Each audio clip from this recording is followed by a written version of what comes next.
Rick, thank you for everything that you do for us. Right. And I have a quick question for you. Why you decided to follow Lord Jesus Christ?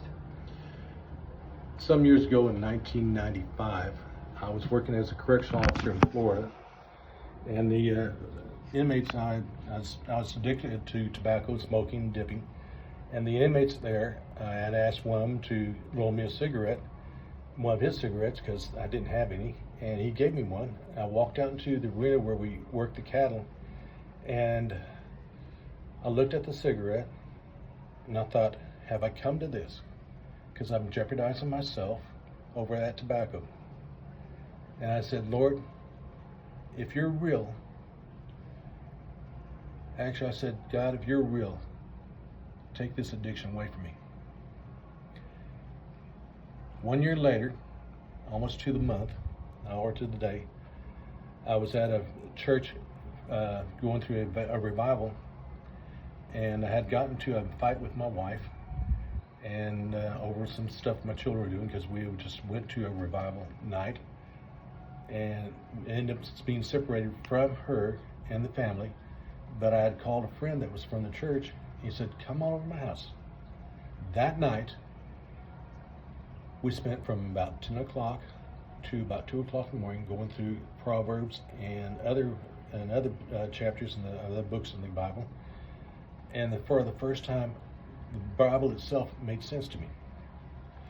2 days later, I went to the same church, to the same evangelist, and I walked in, and just as soon as I walked in, I felt something on my shoulders just kneel down and worship me. And I said, no, I will wait until we start worshiping. And the being just like passed away. It just like wasn't there. I walked up there, we're doing singing, worshiping. I had my hands up because I knew to do that. And the same thing says, kneel down and worship me. I said, no, I'll wait until the end of service.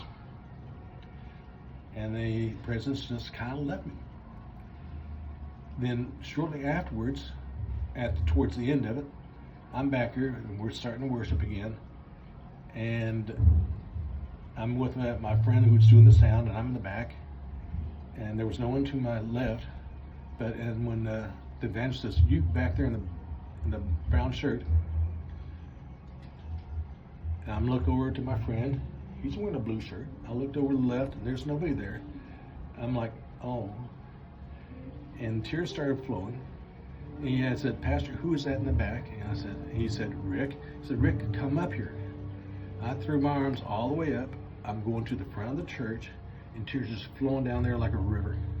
I mean, just pouring down out of my face. And when I got to where he was, I felt his hand on top of my head. I felt two hands, one on each shoulder, pushing me down gently, and down to my knees I went. And then from that point, I had been serving Christ. That was in the March of '96. And I had told you, as I said, I told God, I will serve you. And that's what's happened. I've been here. Now I'm coming in from Florida, from Oklahoma, and with my wife, and she's agreed to do what you want. It's good. Thank you.